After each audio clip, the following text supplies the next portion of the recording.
Any other questions? Okay. Well, let's go on to Greece. And let me just say up front, we're not going to deal with all these gods in any great detail. We're going to look more at the religious mechanism of Greece, and you can go ahead and read about these gods and how they came to be and all of that on your own. The determinative fact in the formation of early Greek religion lies in what we call the northern invasions. As firstborn invaders, we call them Indo-Europeans or Aryans. They could have been Persian, came down from the northern parts of Greece in their chariots, and they established themselves early on as being in control. They mastered the early Hellenic people. As the author of your book says, historians are not certain of the origins of all the groups involved, but they basically agree that the earliest true civilizations were pre-Greek, possibly those of Minoa, the Minoan civilization, which is perhaps one of the oldest of Europe, was destroyed around 1450 BCE or BC. Remember the little documentary we watched the other day? They had a central place called Knossos, in which they performed their worship. And when they started being invaded and all, they scattered. And one of the places they scattered to was Greece, or the island, or the provinces of Greece. And when they scattered, they took their culture with them as well. And so they produced another Mycenaean civilization, if you will. Am I in your way? A little bit. Yes, sir. Sorry. I can't shrink, and I didn't design this classroom, and I designed it to be totally different.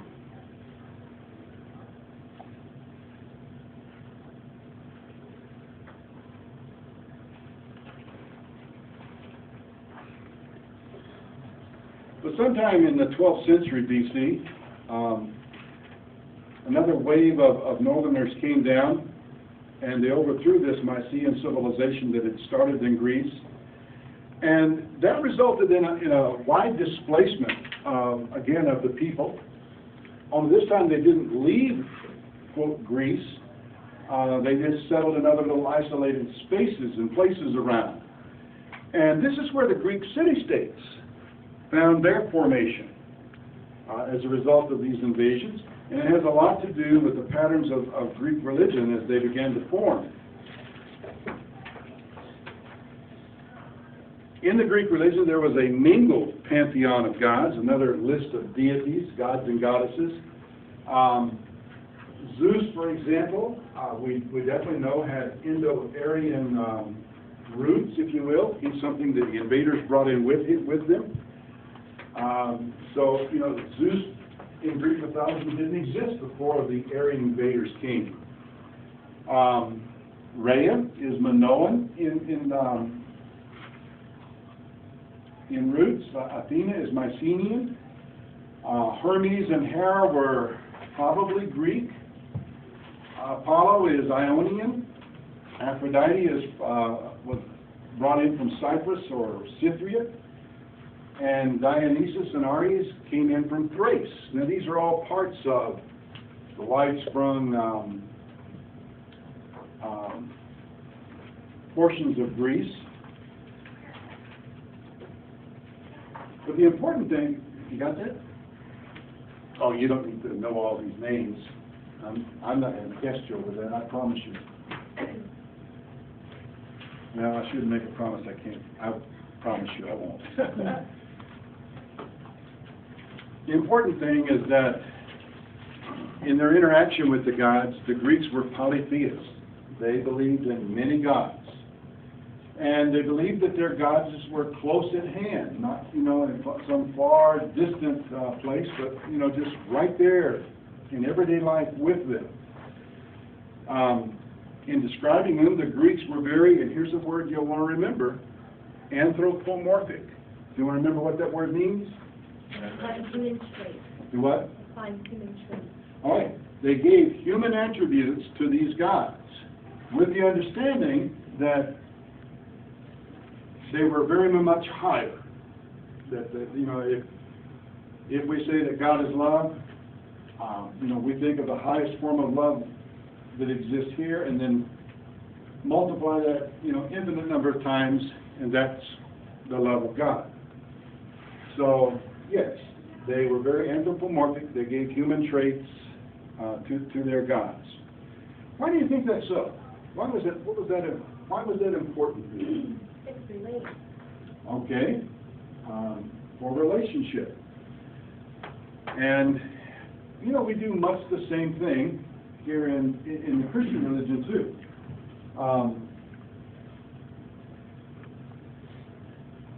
A lot of other religions look at us because, you know, we claim to be monotheistic, one God.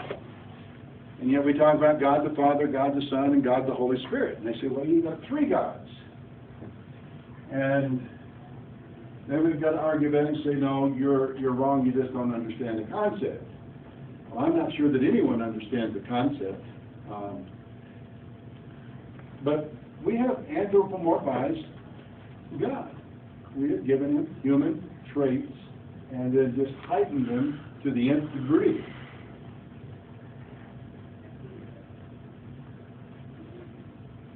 And I think it's important to notice that, they didn't think of the deities that they worshipped and depended on as transcendent and far removed, but rather very near at hand.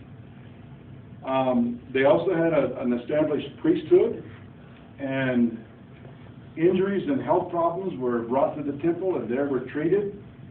One of the ways they were treated, offerings would be made to the various deities to heal this particular disease or whatever. They had very formal occasions as well that required the invocation of a god or goddess or gods. Interestingly about the Greeks, they did have lesser deities whom they considered far and removed. They recognized them, but they didn't waste any prayers or sacrifices on them. You know, why pray to a deity who is unaware of the act, or make a sacrifice to that deity who would be unaware of the act and probably couldn't circumvent your problems anyway? Okay to go on? Can you just turn this quick?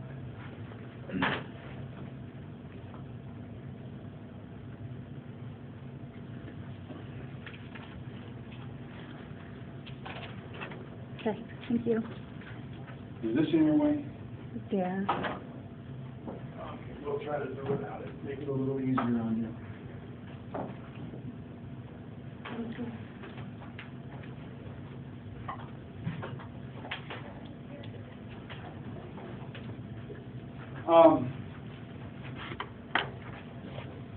It's in the Homer or Homeric tradition that the gods were brought together as a family.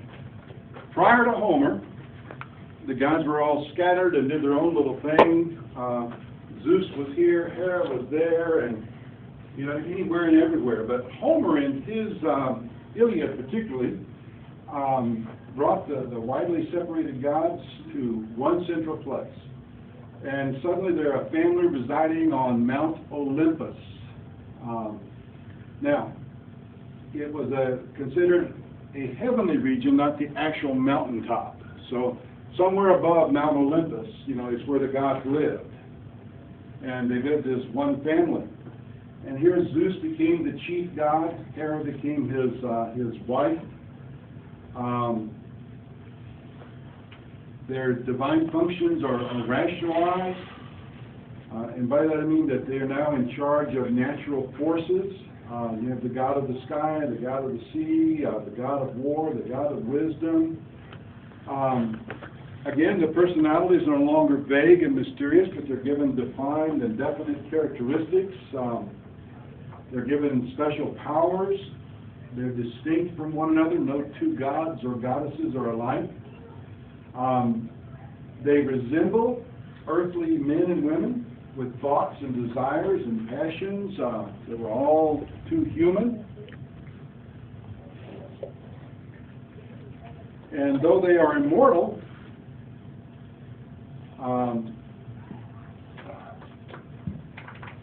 they're considered very attractive and charming. And you might say this was Homer's gift to the future artists of Greece when he brought all these gods and goddesses together. They also had power over human lives, whether for good or for bad.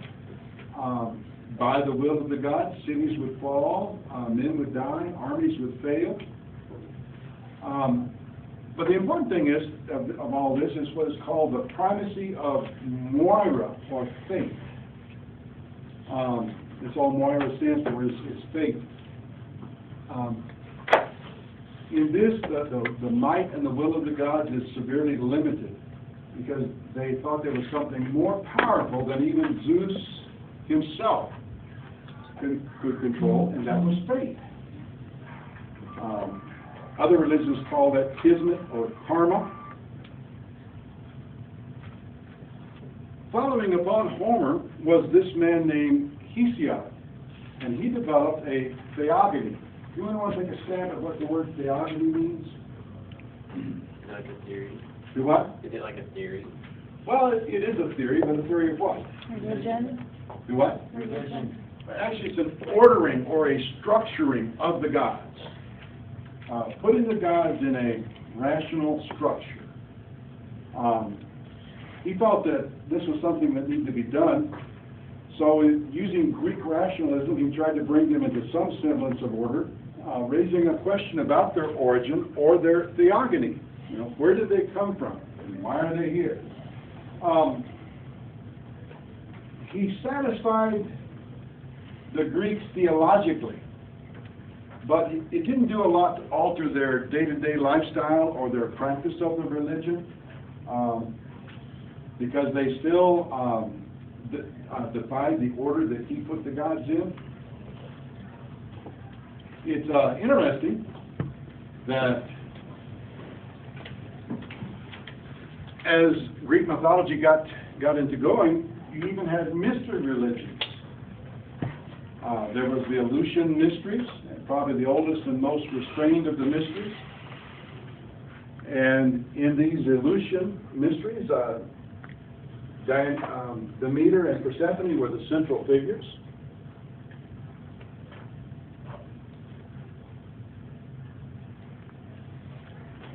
There was the Dionysic Orphic cult.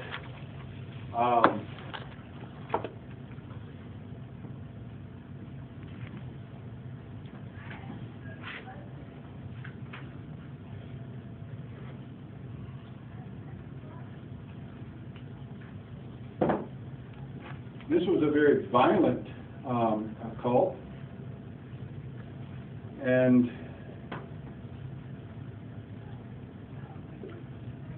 let's see what's important about them. They made heavy use of wine in their ritual use, because they thought under the influence of wine they could be more easily possessed of the god and better understand the god. And maybe that's why we have so many who use it today. I don't know. In comparison was the Orphic cult. It was more restrained than the Dionysic cult. And you knew that you were in the presence of an Orphician, if there is such a word as that, by their dress. They wore garments of white. They restrained from the use of alcohol. They abstained from all meat. They had several taboos that they wouldn't break. They were very ascetic in their belief system. And that simply means they were very self-denying of anything that they thought would make them impure.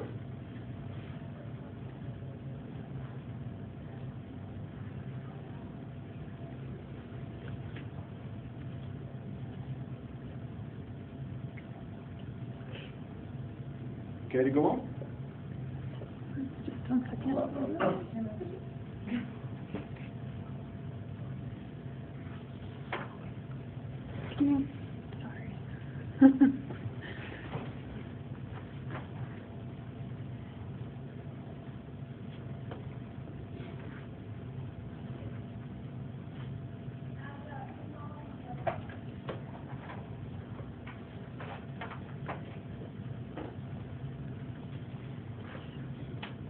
Pass it okay. Mm-hmm.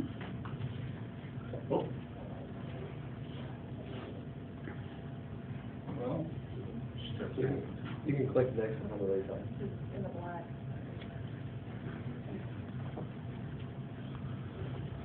One of the things that was very popular, if you will, within the Greek religion were the tragedy, or what is called the poets of tragedy. Disasters and doom were brought upon men and women by the gods, and they would put this in very poetic form. People such as Aeschylus, Sophocles, Euripides, they wrote tragedies around the awful theme that disasters and doom are something that the gods just will upon us. Aeschylus and Sophocles particularly exalted Zeus as the administrator of cosmic justice. He became the supreme of all the gods. Euripides came along, and he questions the whole justice and integrity of Apollo and Aphrodite, but not of Zeus.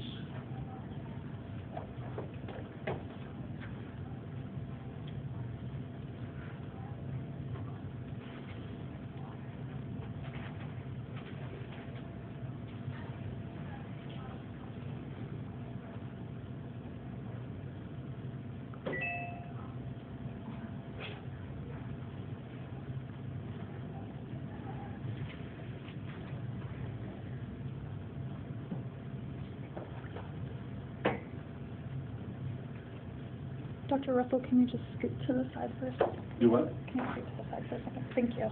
Appreciate it. Okay.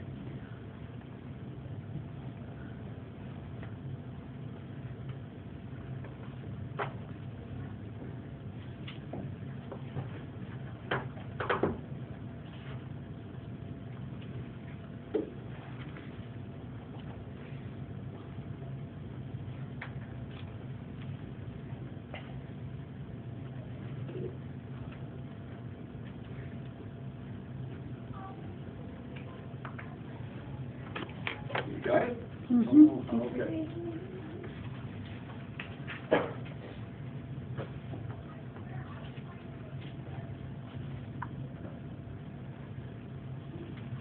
And Greek religion played a great deal in philosophy as well. The philosophers, when dealing with the gods, went far beyond the Homeric point of view. Now, understand, Greek philosophy began as a monism. Not a polytheistic idea at all. And when you come to someone, excuse me, like Plato, he feared that, especially teaching the young people all the Homeric myths, that it would have ill effects on them in a moral way. And he criticized heavily in his writings and in his teachings the mystery religions. And he posited that, now Plato was not against gods or goddesses, but he posited that above all of them, there was, even above Zeus, there was a compelling force, an artisan god, if you will, who was committed to the good and who kept all this in order.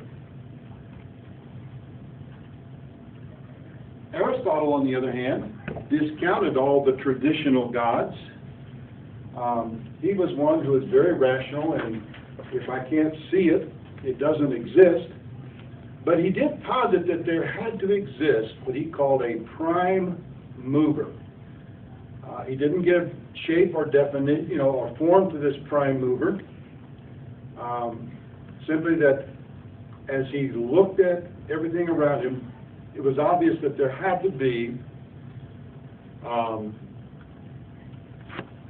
something or someone somewhere who brought all this together and made sense of it and kept it going. And this is what he called the prime mover.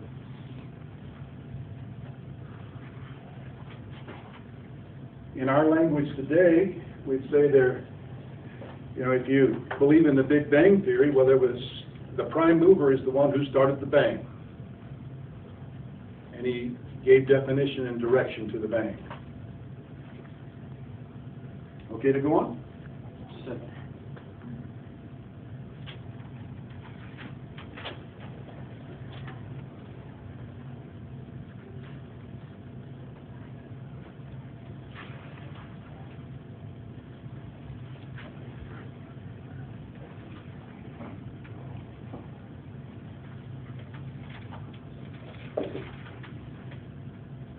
Well, let's move from Greece to Rome. And what we found to be true among the religion of Greece was even more true in the religion of Rome. Especially in the early religion of Rome. Like the city itself, early on it was a very humble, or had very humble beginnings. The chief holy places for Roman gods were outside of its territory oftentimes. Diana was worshipped in a grove of Aricia, for example, and a temple was built for her there. In later times, the Romans referred to their gods or goddesses as living in the area of Numan, or Numa.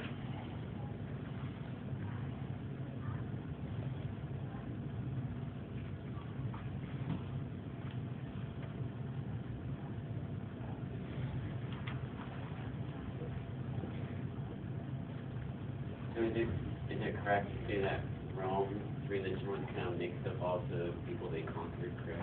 Oh, yes, yes. It was a conglomeration of ideas and thoughts. And, you know, the nice thing about religions like this is something new comes along, you have no trouble plugging it in to your own system and making it work. By and large, early on, religion was in the home.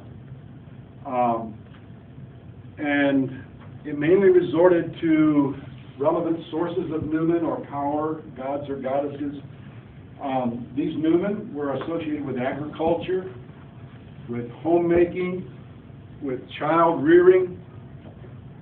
So, you know, if you wanted to plow your fields, you consulted the particular god that you had attributed to agriculture.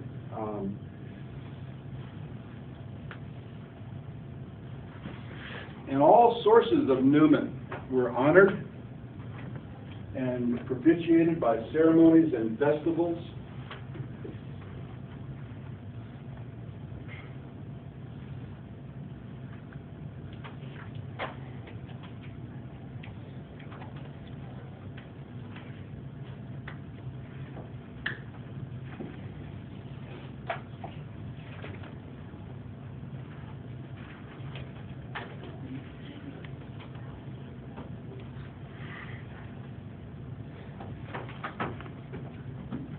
How many of you have ever been to Disneyland or Disney World? Okay.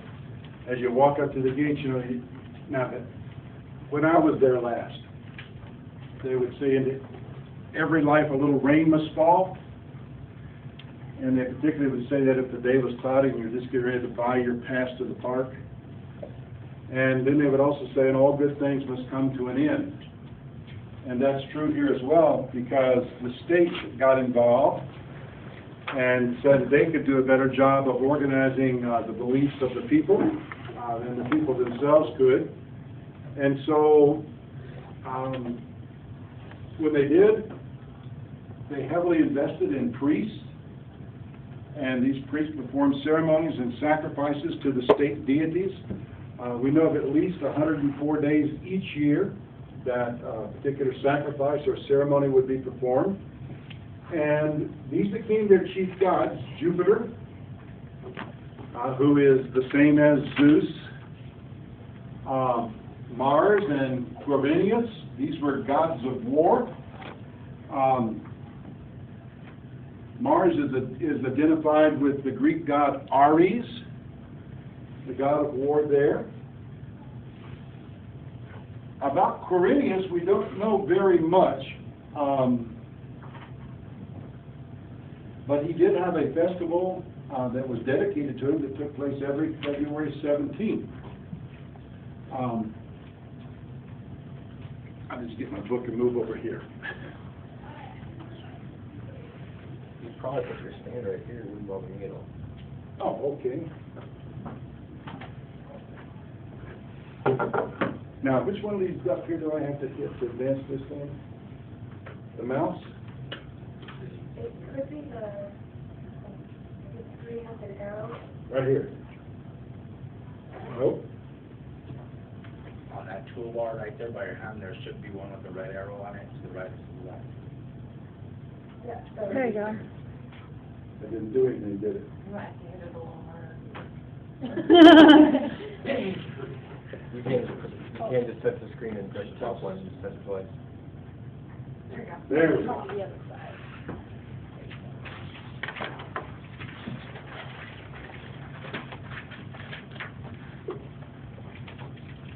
Well, Rome was under, or came under Etruscan dominance during the 6th century BC, and that brought about a lot of changes, particularly in the area of deities. The Etruscans were very energetic and commercially minded. They recognized the strategic position that Rome played, and so they built a huge wall around the city of, what became the city of Rome, and it would accommodate a population of, it's estimated, 200,000. And at the same time, they brought in some new trends in the Roman religion. New deities were brought in, again, without seriously disturbing the old entrenched customs. For example, Jupiter and Juno are now associated as husband and wife.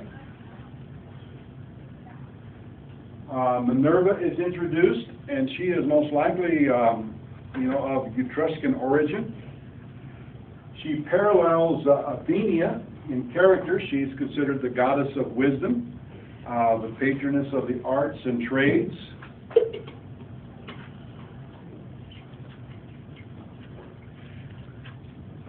The Romans did a lot of borrowing from the Greeks.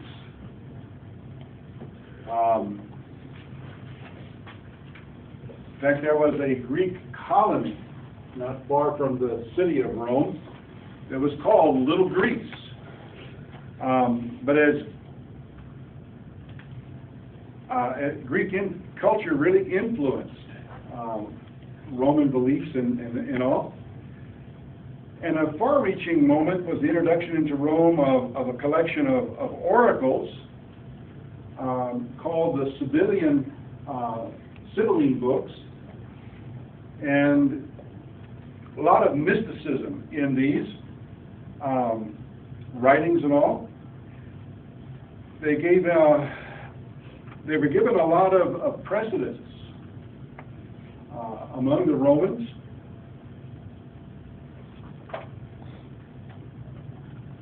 They would use their verses much like who mentioned the I Ching? Was that you, Leroy? I know Jake, you mentioned that this morning, didn't you, the I Ching? I thought you asked me if I'd ever read the I Ching. Do I? Yeah. Okay.